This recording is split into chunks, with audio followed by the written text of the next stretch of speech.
አንድ እሺ ይሄን ፍች ከየት ነው ያገኘው? ኢስላም ማለት ኢሰላም ማለት ነው። ፍች ከየት ነው ያገኘው?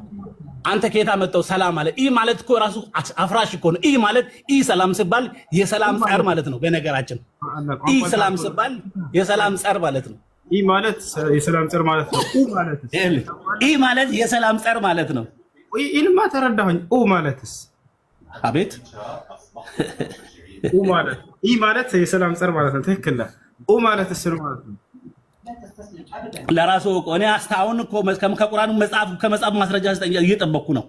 እስልምና አለ ነቢያት እስልምናን አስተምሯል ስላልከኝ እስልምናን እስቲ በመጽሐፍት በዳዊት በሙሴ በአብርሃም ስጠኝ ከነሱ መጽሐፍ ስጠኝ።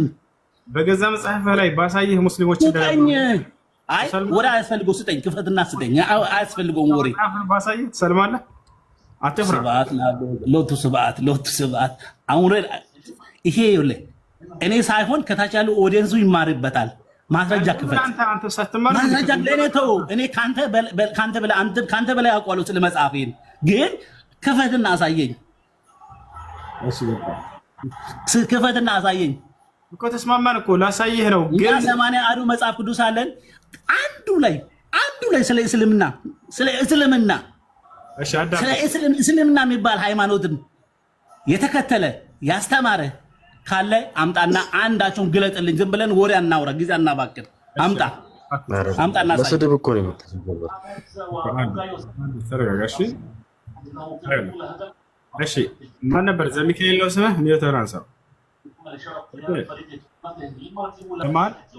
ክፈትና አሳየን ወዳጅ። ዝም ብለህ አንብብ መጽሐፉን። ክፈትና አሳየኝ ከዳዊት ከሙሴ ከአብርሃም ከያዕቆብ ከትንቢተ ኢሳያስ ከትንቢተ ሚክያስ ክፈትና አሳየ። አንድ የእነሱም ጋሽ ከነቢያቶች መጽሐፍ ነው የሚፈልገው። እነዚህ ነቢያቶች የምን ቋንቋ ተናጋሪ ነበሩ? ዕብራይስጥ አይደለም እያወራ ያለው ወዳጄ።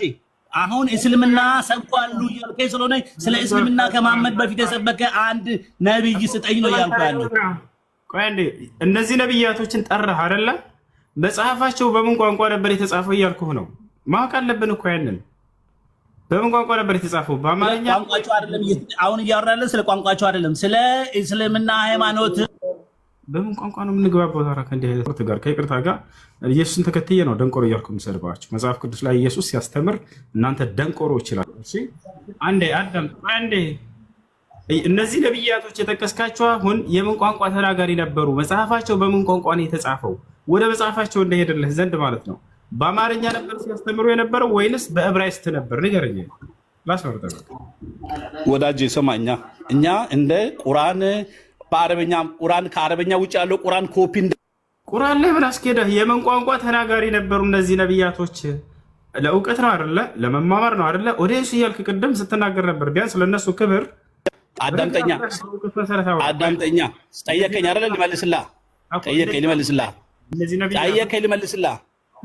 ልመልስልህ። አዳምጠኝ። ጠየቀኝ ልመልስልህ። እኛ እንደ ኢትዮጵያውያን የምንማረው የምንናገረው ቋንቋ ግዕዝና አማርኛ መጽሐፍ ቅዱስ አለን።